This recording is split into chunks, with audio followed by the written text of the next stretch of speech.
So welcome back to meditation, mindfulness and meditation, part 3. So we left off about talking if mindfulness is from a Buddhist tradition.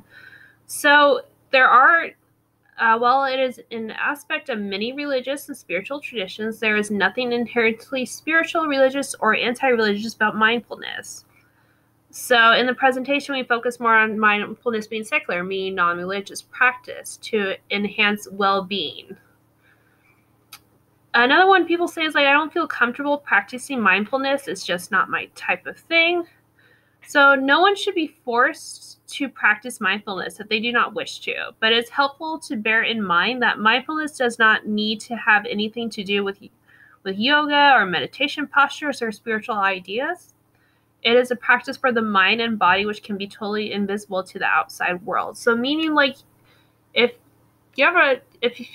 you have a hard time doing meditation or yoga, then don't do it. If it's causing you stress on your body, or how like my mind keeps wandering, it's not working, then maybe try something else. You can still be mindful and not have to meditate or do yoga. And another one is in some mindful practices, I can't keep my mind from wandering. So this statement is common from perhaps the single most previous misconception about mindfulness. While the practice of mindfulness may result in reduced mind wandering, the aim of mindfulness never should be to suppress thoughts. Instead, the aim is to simply notice thoughts arising, or notice that your attention has been drawn to them, and then without judgment to return to the initial goal of your practice, whether it was to be focused attention on something or to openly monitor your experience. So this practice of bringing the mind back once it is wandered is the essence of mindfulness. So that's another thing. Just don't be stressed if your mind starts to wander. It's all right. It happens. So just kind of bringing it back to like that anchor that we were just talking about. So I'm going to talk about a few activities that can help with mindfulness. So mindful eating activity. I know Dawn has done this type of activity with you guys. So mindful eating, which can be defined as being as aware as possible of one's physical sensation while eating, is an engaging way for people of all ages to experience mindfulness as a practice in life. So typically students are given a raisin or some other simple item of food and are then prompted to practice consuming it in a way that is maximally attentive.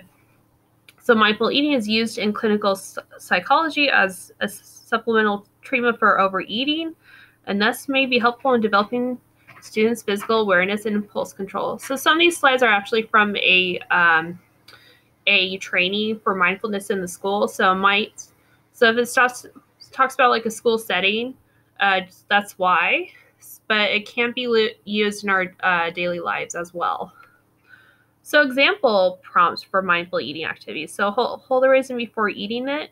Imagine you are from another planet and didn't know what it was. Examine it visually, very closely. Count the wrinkles on it. Smell it, being aware of any changes in your body like stomach growling, salivation. So anything like that. Taste is a sensitivity as possible. Chew it in a super slow motion, trying to take an entire 2 minutes to eat it. It's a very difficult task. I think it's more difficult than a lot of people think. And discuss the observations with someone.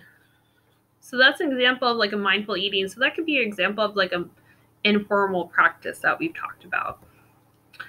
So another good strategy is mindful journaling. So mindful journaling is a fun and unique way for students to experience the practice of mindfulness in a way that is directly connected to their academic development, also like for stress too. This practice will encourage students or people to be more reflective about their lives and actions, and will also enhance their ability to express themselves in writing. So we'll stop here for now. We'll continue more about this slide in our next part. So just stick around.